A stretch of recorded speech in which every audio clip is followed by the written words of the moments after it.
I'm Lisa, the artist behind Lachri Fine Art. In today's vlog, I'm going to talk a little bit about having prints made of your work. There's tons of information on this subject, so I'm just going to go over the very basics for you today. We may go more in depth in the future. Your first option is printing things from home. This is something I won't personally do.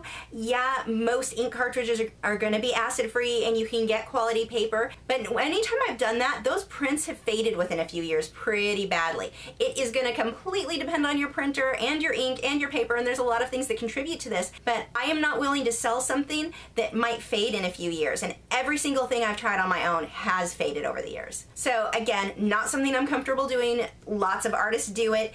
If you're going to do that, just make sure you're using a real high quality paper. That can help, but then again, I've used the highest quality I could find and it still faded on several different printers. So for me personally, it's not a route that I go. When I first started making prints, I was using Vistaprint. Their stuff does not fade. I've always been really, really happy with that. 10 years later, it can be sitting on a wall that gets direct sunlight every day and it just hasn't faded. And their prices are really good. Or, well, they were really good. The problem that I've had using Vistaprint, I still use them to print stuff like postcards or business cards, but as far as like actual prints, the problem was it was really hit or miss if their print job was gonna be good. Sometimes half my order would be completely off-centered and you'd have a white bar on one side. There'd be all kinds of things that would happen. But because of how cheap it was, the cost of shipping and all of that, it wasn't worth really complaining about. I always bought them when they were on sale, so basically I had to pay like $10 for a run of 25 8x10 prints. So again, I couldn't complain too much, but there were so many times where prints would come in and they were printed too dark. I'd have the same print with the same photo done again, and the second run they would be more accurate. My experience with them was there was just no consistency. And to me, it was worth it back when you weren't paying very much for the product.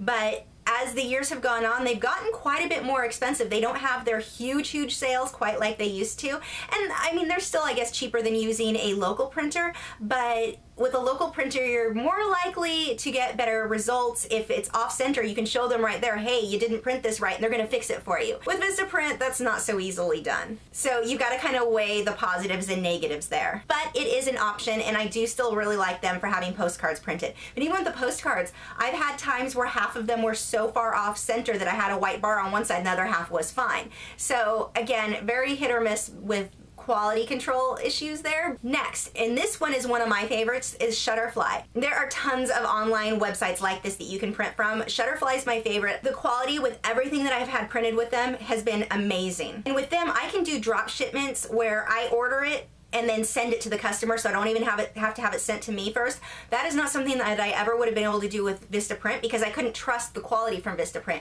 With Shutterfly, I don't worry about it. I know that it's gonna be really accurate. If there is a problem, they'll take care of it, but I've never had a problem with them. You can have all kinds of stuff printed through them.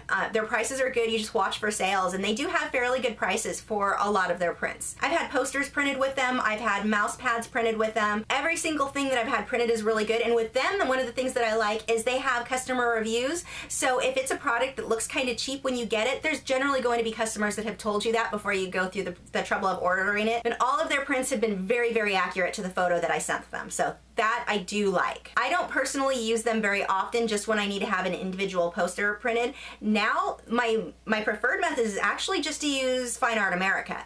Fine Art America is pretty expensive, but it doesn't cost you anything unless you want to do the premium site like I did, where you can have unlimited amount of prints that you can have available and a custom URL and all that fun stuff. I want to say it's $30 or $35 a year. Totally worth it. The nice thing with them is they do print very high quality work. They will ship anywhere in the world, so you don't have to deal with shipping. That is the most annoying part to me, dealing with selling prints, is having to deal with shipping. And with them, if the customer orders it, they buy it. If they have a problem with the print, if the print wasn't printed well, they're gonna deal directly with Fine Art America.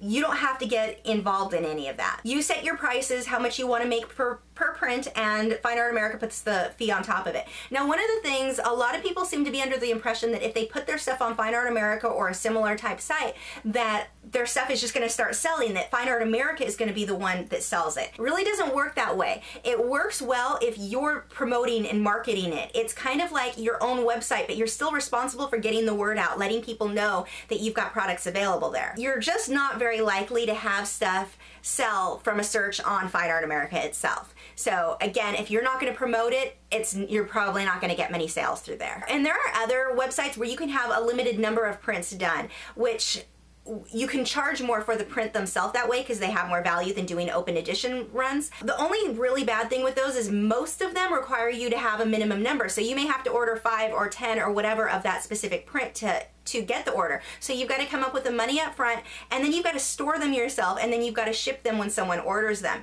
It's a lot of extra work, which may totally be worth it to you. For me, I hate the shipping portion of the business. So at this time, it's not something that I want to get involved with, but it is an option for you. There are some print companies that'll do high quality individual prints like giclées and that sort of thing, and you can sell it one at a time or do drop shipment. I've read about it. I've not tried any of them, so I can't say, again, firsthand how well it worked, but that is an option for you if you want to charge quite a bit more for your prints. These are just some of the places that I've used.